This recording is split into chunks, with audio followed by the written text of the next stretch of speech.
e hawaii kune hanai kuhome kula ibine oli no au ina mondulan e hawaii aloha e haolina o pio o Hawaii holy e holy mai na ahe makani e pamai mau ke aloha no.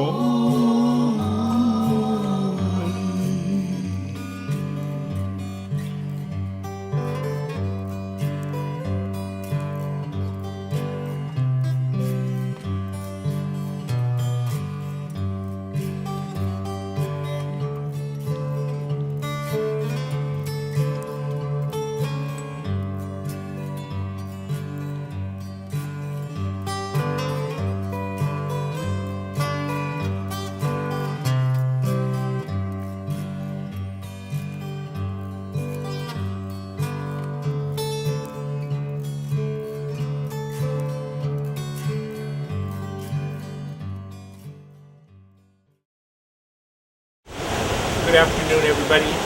Aloha. Welcome to the evolution of an audiobook. What we're here to is to have a blessing of Rosemary Patterson's book. And what we're going to do is I'm going to call upon each of the people involved in the progression and the creation of that audiobook. First of all, I'd like to call Hanalei, our kahu, to come up. And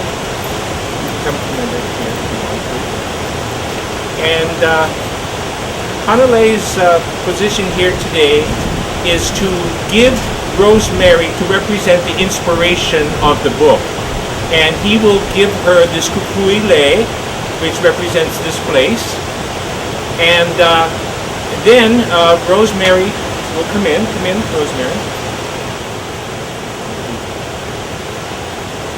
After Rosemary was inspired to write this book, she produced the book, and she will then give it to Wayne, myself, who is a narrator of the book.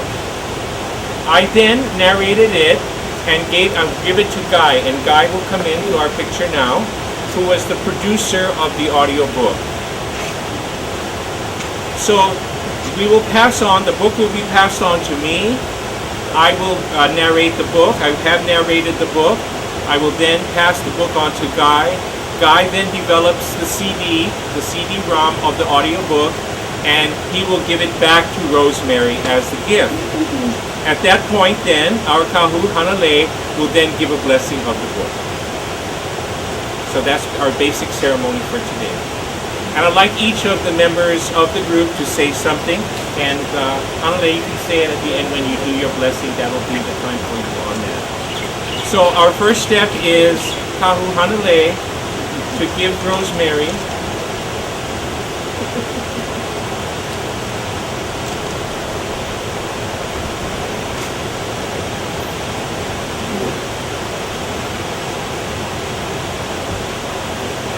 the lei represents all the inspiration that she had in producing the book.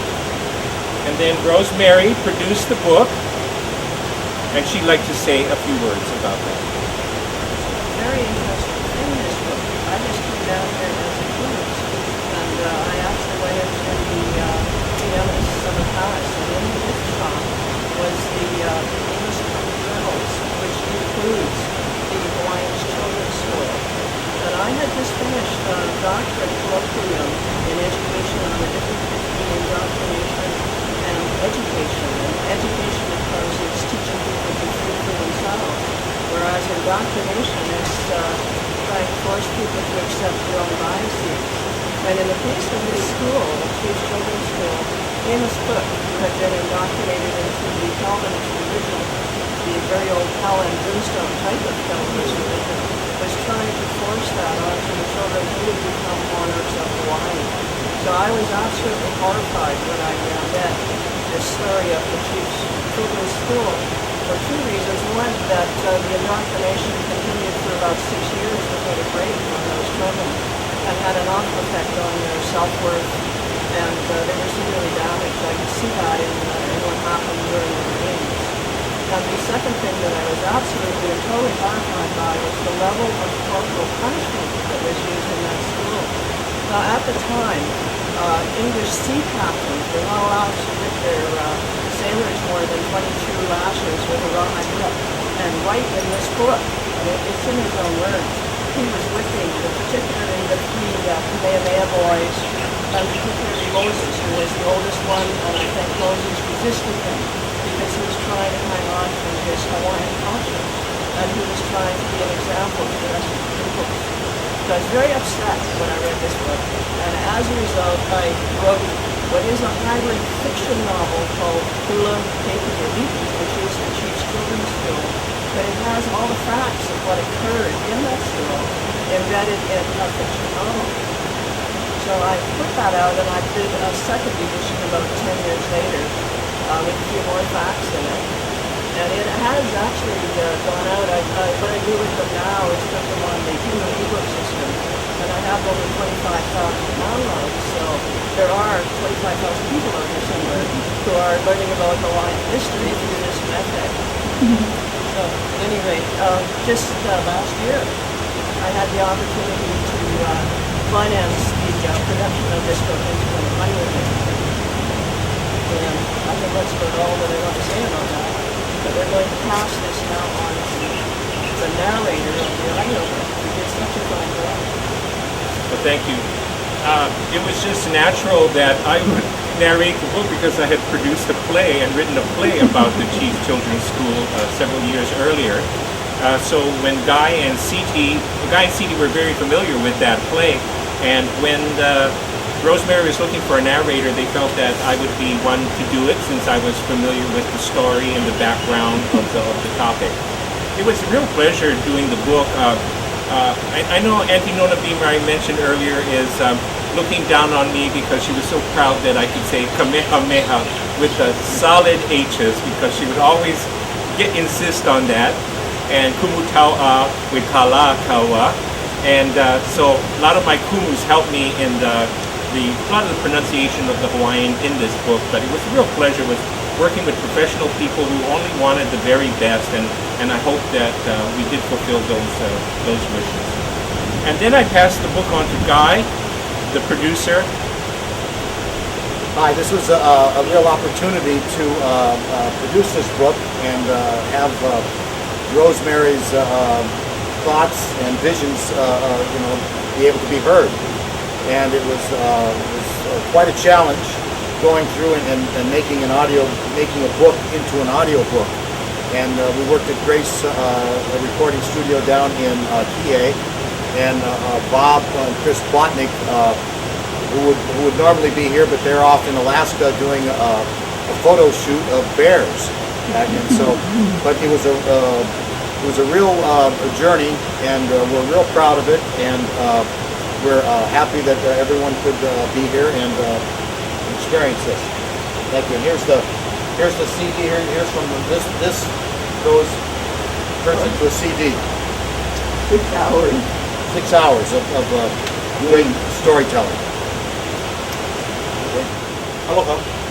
You know, the prophet Daniel was a man. He was a prophet that was caught up in they were held under oppression. He was a man that stood before the throne room of God, and he cried day and night because he saw the oppressions of his people. But he wasn't an ignorant prophet. He also researched the prophets previous him that spoke to the people before they went under judgment and were dominated by another people. And in researching, Daniel realized, and it's recorded in his prayers, that when he cried before the Lord, an answer was en route to him, but was delayed 21 days. And when that answer finally came, the angel of the Lord, who was the messenger angel of the Lord, came to Daniel and says, from the time you set your face to know, I was already set on course. But there was war in the heavenlies, and I was delayed. And I had to wait until my release to come down and give you an answer. My point, I suppose, is that Daniel knew that there was a prophetic time clock. He knew that his people went under judgment, and the putty or the slap down was by a dominant nation, but there was also a time clock that was given. And he knew that in his time, God would free his people. Hawaii's story is exactly the same story as such. We know that if something break on our body, we don't just go fix the patch. We don't go patch it. We don't just go apply la'o. You go to one la'o lapao, kahuna la'o lapao, he first going to ask you questions. He's fishing. He wants to know where the breach is, because anything that happens in the natural happens because there's a spiritual breach. You fix the spirit, the natural becomes secondary. It actually automatically heals itself once you know the roots of it. Hawaii's story is a very unique story. God told the prophets of old, write this in the book. And when God got through speaking to the prophets, he says, now seal that book, because the time's not yet. Later on in the last chapter, or the last book of the Bible, we see that God now comes to another incarcerated brother and says to him, now the time, take the seals off the book, open up the book. The history of Hawaii is very unique. It's been sealed for way too long. It's like a developing child. Once impregnation happens, you don't just give birth. It takes time for the child to develop within. It goes through natural time, and then it comes the appointed time, the time of travail. This be that which I'm speaking about. The travail of our people is at hand. Many channels are open to God, such as my sister who has written this in a fiction fashion, but nonetheless it's a tool that gets a truth out. The prophets was told, eat the book. In your mouth gonna be sweet, but as soon as it hits your belly, it's gonna be bitter. So my prayer heavenward is that all those that will set their eyes to hear the story of Hawaii, which really is God's story for God's people. And this is the time for the land to be healed. That it will be, may it be sweet in your mouth, in your palates, but when it hits your belly, may it be bitter. And may you find your place in the mind of God to fulfill the prophecy of the Hulu. This is the time of the Hulu. So mahalo, sister. Father, we appreciate you for this hour, this time. We bless this book. Forgive those that have come with the gospel. It's not the gospel that they carried that was wrong. It's the spirit that was driven them. That's what created an abortion amongst our people. But even that was ordered. But right now, it's time to flip those pages. You're the God of the universe. All power in heaven and in earth has been given unto you. You're speaking to your people. May your people have spiritual ears to hear. May the eyes be open. May the hearts be open. The strategy that you have set forth into this land, Hawaii has a strategic place in the mind of God. It doesn't make us better than any other nation in the world. However, on a prophetic plane, you're using her as a tool. You're wanting to get the attention of your people. You have gotten our attention. You were responsible for the genocide of your own people, even from the exodus out of Egypt. You promised them a land, but they failed to believe you. And you genocide them in the wilderness. Only those 20 and above actually made it in. They were second generation. They never even felt how it was to be in bondage. They only got the after effects. But they trusted you, and you took them in. We also want to enter into the promise that you have destined for Hawaii and its people and its children. We bless this channel that you've allowed to be used of you to get the story out. Ikaino Yesu Cristo. Ama Amen. Apao? Mahalo.